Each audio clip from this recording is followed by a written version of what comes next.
see. Good morning. There we go. How's everybody doing?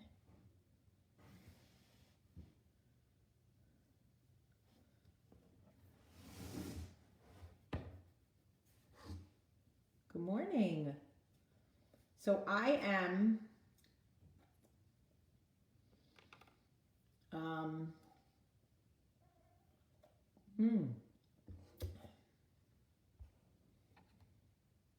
think I'm anal. Am I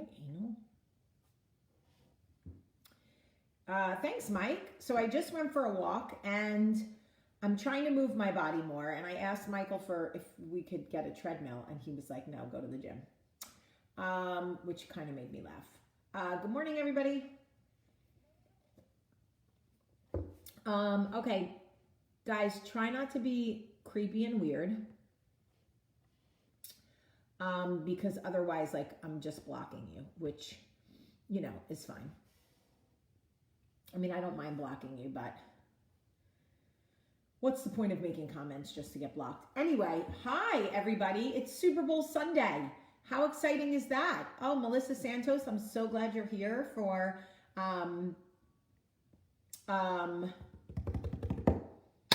Bible study. And I know this is your first, and I think you will love it. And everybody in New Jersey, you guys are getting more snow. That's so exciting. It's so beautiful. I mean, easy for me to say because I'm not there, but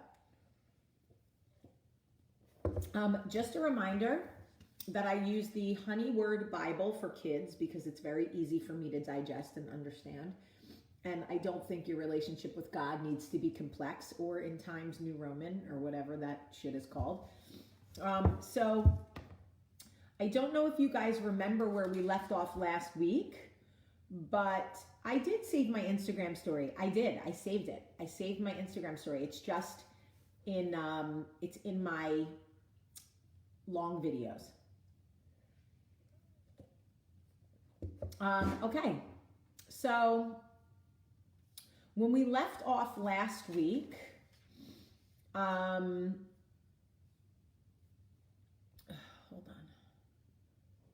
I'm just blocking people. I'm just blocking a few people. Hello, Bangladesh. So nice to have you here. Okay? Okay. So,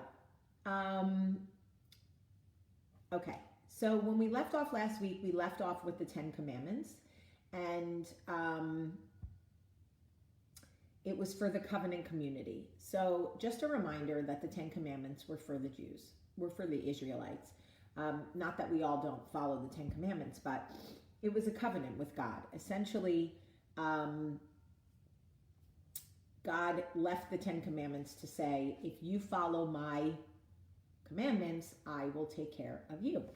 So that is how that worked. And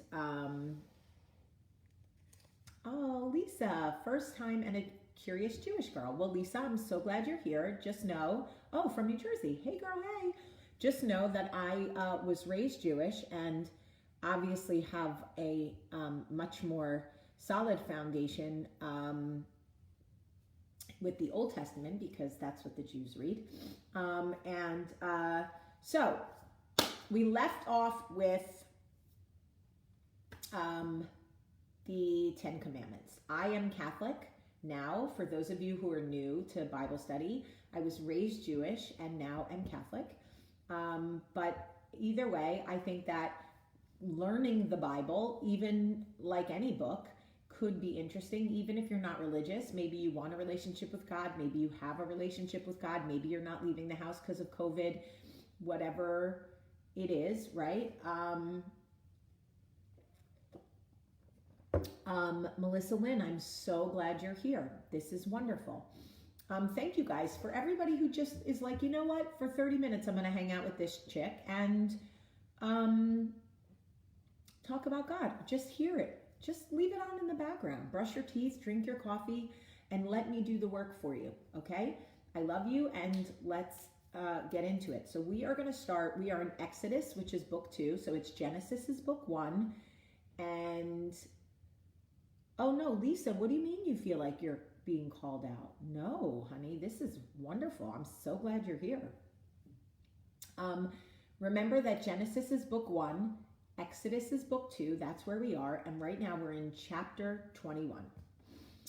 Fair treatment of slaves. This, God was very clear. These are the regulations you must present to Israel.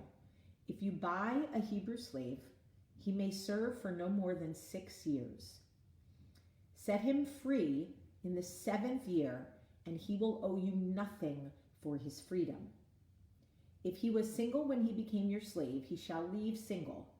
If he was married before he became a slave, then his wife must be freed with him. If his master gave him a wife while he was a slave and they had sons or daughters, then only the man will be free in the 7th year, but his wife and children will still belong to his master. But the slave may declare, I love my master, my wife, and my children. I don't want to go free. Well, if that isn't emotional fucking manipulation, that is the most emotionally manipulating thing I've ever heard. And yes, I will call God out when something is bullshit. That is bullshit. You're going to let a man fall in love and have children and then tell him he's free, but his kids can't go? And then say, oh, but if you want to stay a slave, you're welcome to. That is bullshit. So that goes on my list of things I would like to discuss with God when I get to heaven. Putting that down, because that is bullshit. If he does this, his master must present him before God. Then his master must take him to the door or doorpost and publicly pierce his ear with an awl, where the fuck that is. After that, the slave will serve his master for life. No. I got a problem with this. So, Lord, when I come to heaven, we're going to talk about Exodus chapter 21, because I got a problem with this. When a man sells his daughter as a slave, she will not be freed at the end of 6 years as the men are. If she does not satisfy her owner, he must allow her to be bought back again. But he is not allowed to sell her to foreigners, since he is the one who broke the contract with her. But if the slave's owner arranges for her to marry his son, he may no longer treat her as a slave, but as a daughter. I'm not comfortable with this. I'm just telling you now. If a man who has married a slave wife takes another wife for himself, he must not neglect the rights of the first wife to food, clothing, and sexual intimacy.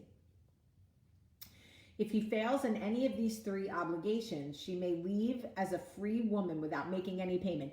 Excuse me, I do like this part. If a man has a woman, he must not neglect food, clothing, and sexual intimacy. Otherwise, she can leave with no penalties. We should have that now. That's all I'm saying. Case of personal injury. Anyone who assaults and kills another person must be put to death. That's interesting. Is that the death penalty? So is God saying he wants the death penalty? We need to pay attention to this. Anyone who assaults and kills another person must be put to death. But if it was simply an accident permitted by God, I will appoint a place of refuge where the slayer can run for safety. However, if someone deliberately kills another person, then the slayer must be dragged even from my altar and put to death. That is serious. That is serious. Okay? Anyone who strikes their father or mother must be put to death. Kidnappers must be put to death, whether they are caught in possession of their victims or have already sold them to slaves. Well, if that ain't a word right there. Okay, y'all.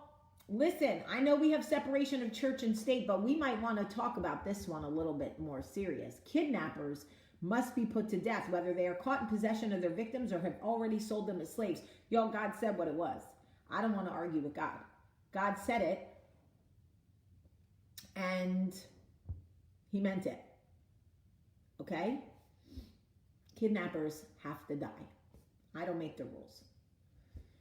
Now, suppose, oh shit, anyone who dishonors father or mother must be put to death. Okay. Maybe we need to reconsider this death thing. All right. The kidnappers ones I was for, but I have said some mean shit to my mother. I try not to. I don't anymore, really. Typically. Now, suppose two men quarrel and one hits the other with a stone or a fist, and the injured person does not die but is confined to a bed.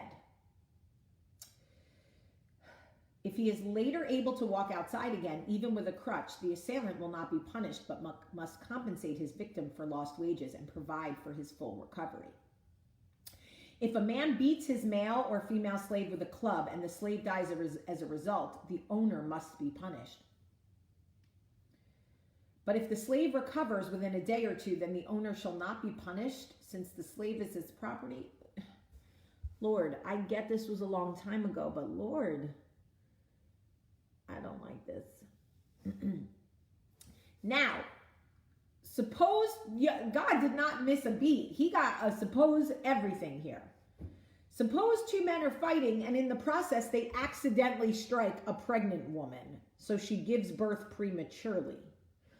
If no further injury results, the man who struck the woman must pay the amount of compensation the woman's husband demands and the judge approves. But if there is further injury, the punishment must match the injury, a life for a life, an eye for an eye, a tooth for a tooth, a hand for a hand, a foot for a foot, a burn for a burn, a wound for a wound, a bruise for a bruise. So, I know shit gets different in the New Testament after Jesus, but this is the Old Testament. This is the foundation of God's covenant with his people. And God is saying right here, fuck that. Eye for an eye. He doesn't just say eye for an eye. He says life for a life, tooth for a tooth, hand for a hand, foot for a foot, burn for a burn, wound for a wound, bruise for a bruise.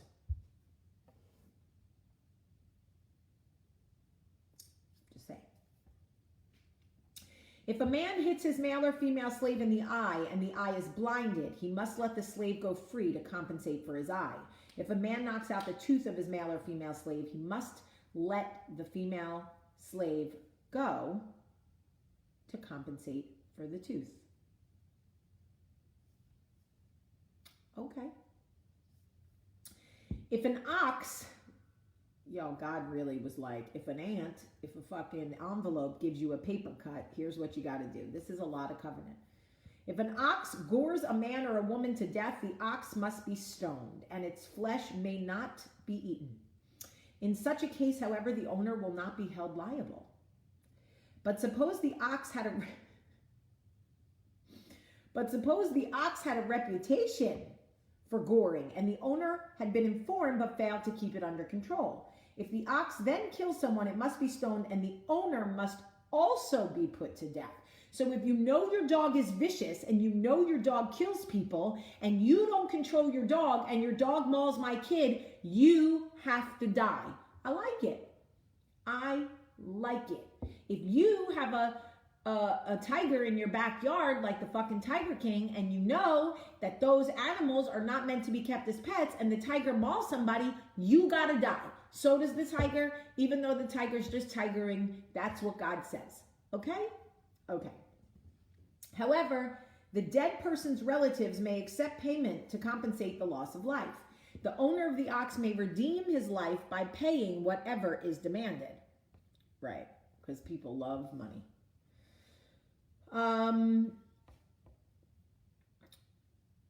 Quickest way to get blocked on Instagram is to decide that you know better than God. So you're blocked. Okay. All right. Now,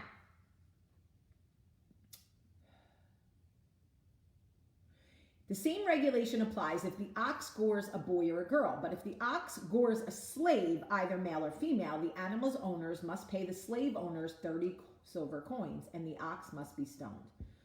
Whew. Suppose someone I'm cracking up. When I tell you that God did not miss a beat, this is some shit. Suppose someone digs or uncovers a pit and fails to cover it. Then an ox or a donkey falls into the pit. The owner of the pit must pay full compensation to the owner of the animal, but then he gets to keep the dead animal.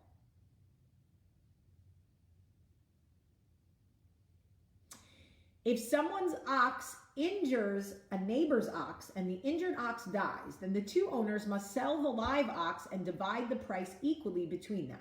They must also divide the dead animal.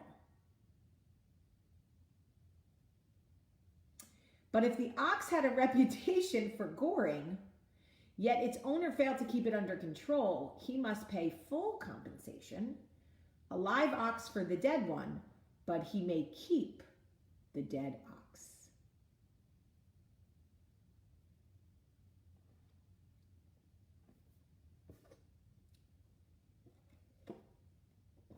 Y'all, I don't know. God was on something.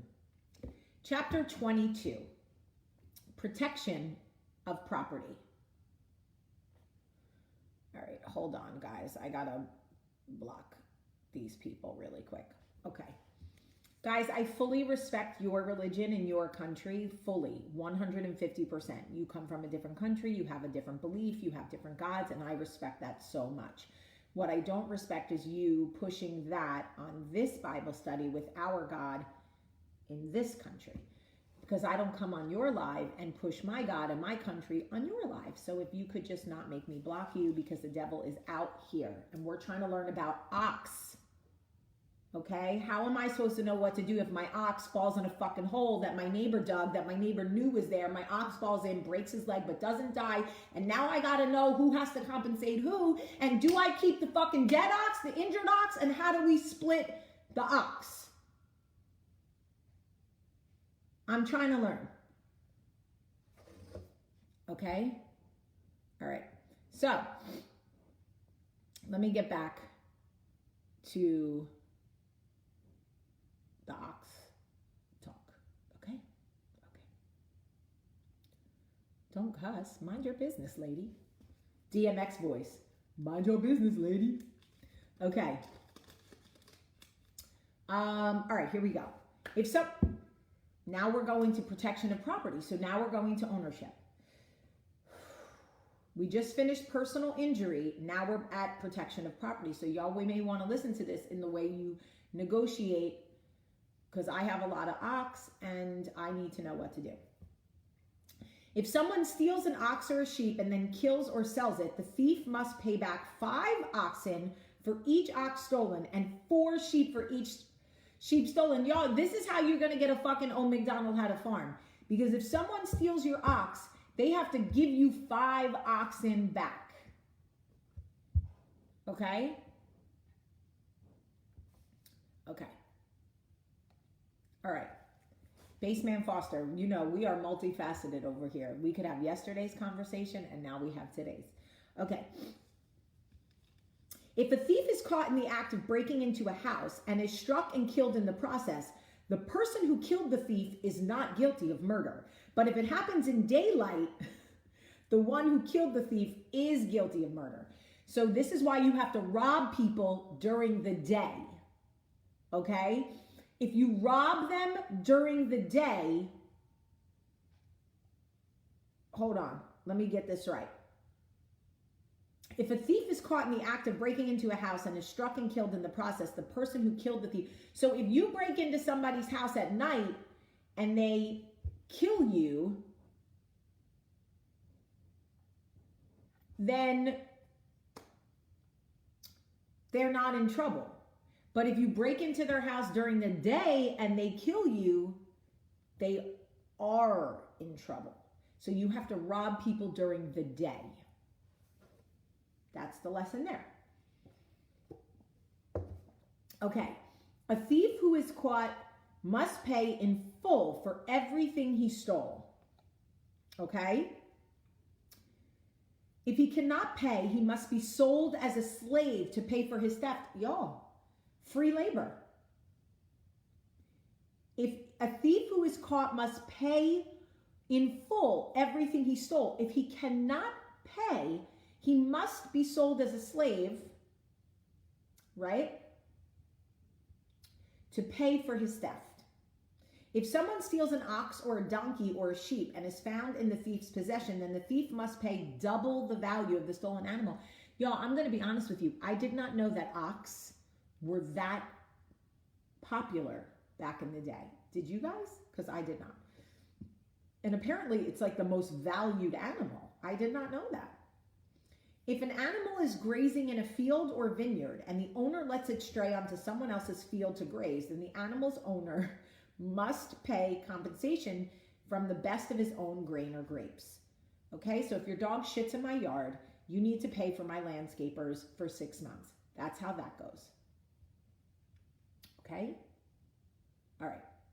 If you are burning thorn bushes and the fire gets out of control and spreads into another person's field, destroying the sheaves or the uncut grain or the whole crop, the one who started the fire must pay for the lost crop. Now, I'm for that, actually. If you start a forest fire in California with your Jewish space laser, okay, you have to pay for all the firemen who have to go out there and put it out. You will spend the rest of your life paying for the forest fire. That is how I feel about that. Also, I was Jewish, and I'm annoyed that I never got a space laser. Suppose someone leaves money or goods with a neighbor for safekeeping and they are stolen from the neighbor's house. If the thief is caught, the compensation is double the value of what was stolen. But if the thief is not caught, the neighbor must appear before God, who will determine if he stole the property. That is nerve-wracking. Can you imagine if somebody left something with you, like, here, hold my wedding ring for me, I have to go for a jog. And then the wedding ring gets stolen from their house and they have to go before God? Like, not even like a judge or like a guy or like a whatever. You got to go before God? Y'all, that is nerve-wracking. Could you imagine? Your Honor? No. It's your Lord. Literally, and Savior. Suppose there is a dispute between two people who claim to own a particular ox, donkey, sheep, article of clothing, or any lost property. And this happens. Both parties must come before God, and the person who God declares guilty must pay double the compensation to the other. Now, suppose someone leaves a donkey, ox, sheep, or other animal with a neighbor for self-keeping, but it dies or is injured or gets away, and no one sees what happened. The neighbor must then take an oath in the presence of the Lord. If the Lord confirms that the neighbor did not steal the property, the owner must accept the verdict and no payment will be required. But if the animal was indeed stolen, the guilty person must pay compensation to the owner.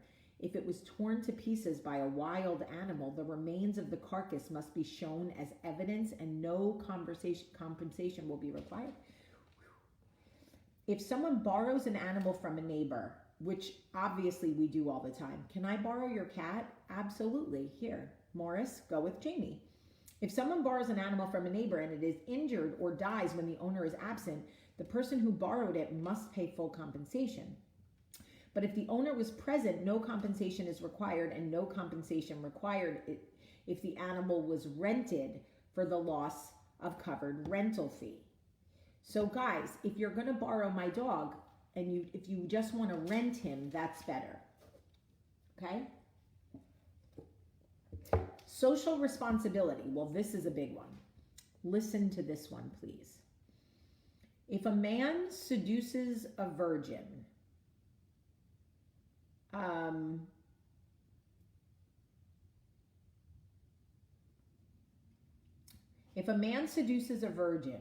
who is not engaged to anyone and has sex with her, he must pay the customary bride price and marry her. Okay? If you saw Bridgerton, you know what that is.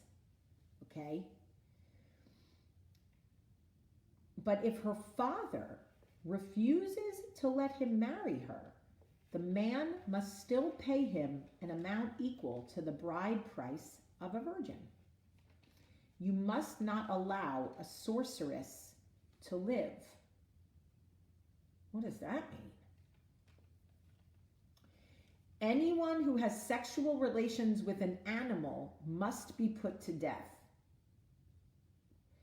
That's making me very uncomfortable. Anyone who sacrifices to any other god than the Lord must be destroyed.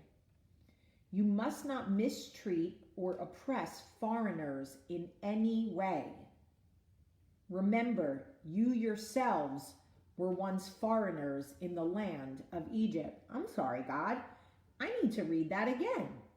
You must not mistreat or oppress foreigners in any way.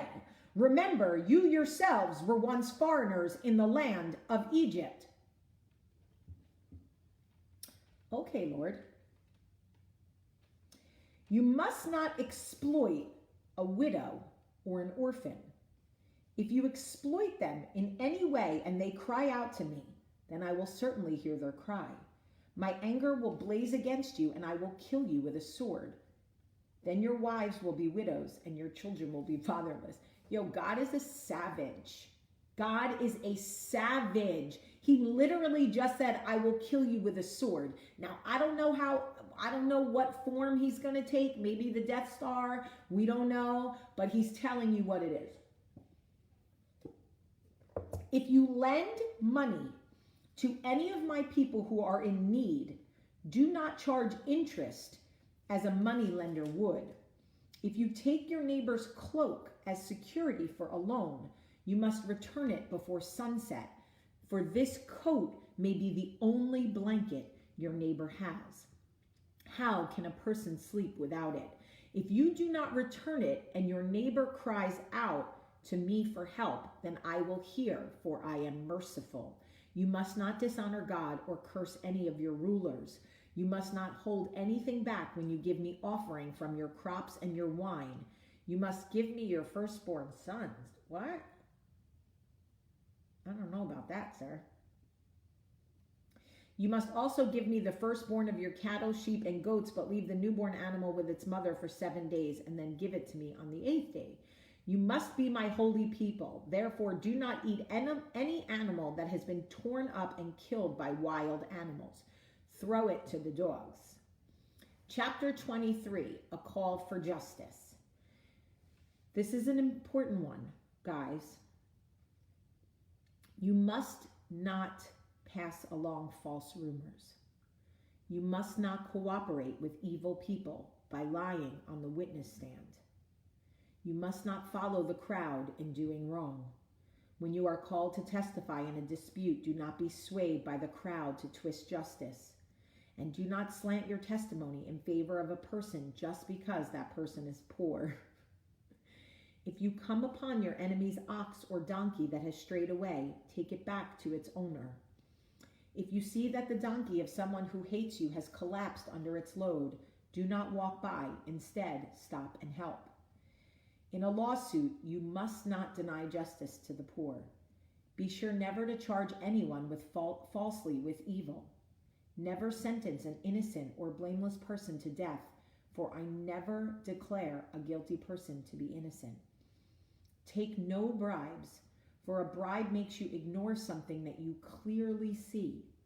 A bribe makes even a righteous person twist the truth. You must not oppress foreigners. You know what it is like to be a foreigner, for you yourselves were once foreigners in the land of Egypt. Plant and harvest your crops for 6 years, but let the land be renewed and lie uncultivated during the 7th year. Then let the poor among you harvest whatever grows on its own. Leave the rest for wild animals to eat. The same applies to your vineyards and your olive groves. You have 6 days each week for your ordinary work, but on the 7th day, you must stop working. This gives your ox and your donkey a chance to rest. It also allows your slaves and the foreigners living among you to be refreshed. Pay close attention to all my instructions. You must not call on the name of any other gods. Don't even speak their name. Each year you must celebrate 3 festivals in my honor. First, celebrate the festival of unleavened bread. That's called Passover. For 7 days, the bread you eat must be made without yeast, just as I commanded you. Celebrate this festival annually at the appointed time in early spring, in the month of Abib, for that is the anniversary of your departure from Egypt. No one may appear before me without an offering. Second, celebrate the festival of the harvest when you bring me the first crops of your harvest. Finally, celebrate the festival of the final harvest at the end of the harvest season when you have harvested all the crops from your fields. At these 3 times each year, every man in Israel must appear before the sovereign, the Lord. You must not offer the blood of my sacrificial offerings together with any baked goods containing yeast, and do not leave the fat from the festival offerings until the next morning.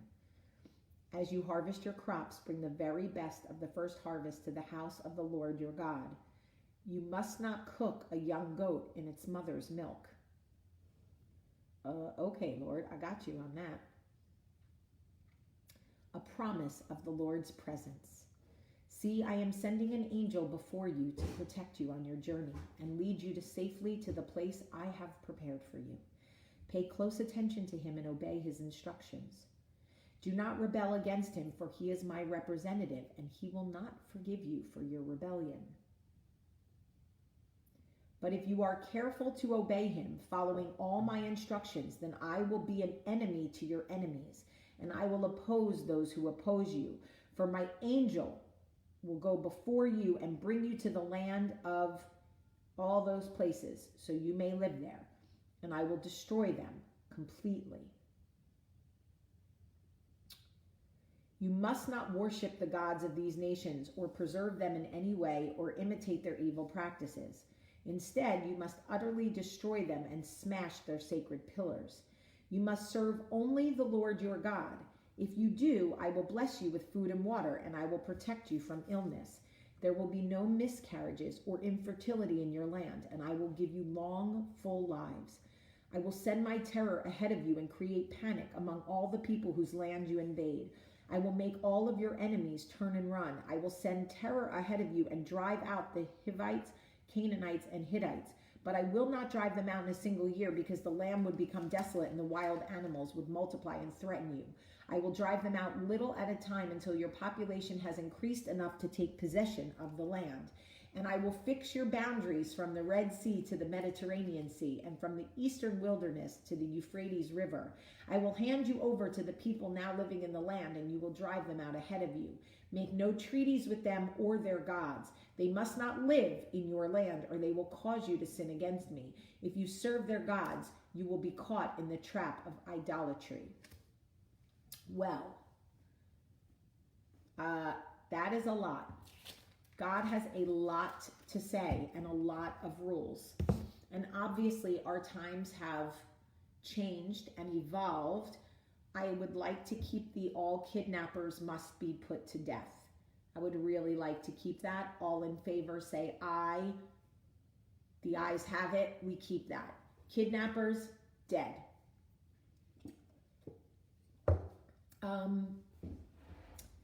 I am fascinated with God. He is very, very, hi Mare. He is very steadfast in his belief in himself. He does not mess around. He has a lot of rules. He is crystal clear about the way he wants us to behave. He is very clear about serving him and no other gods. I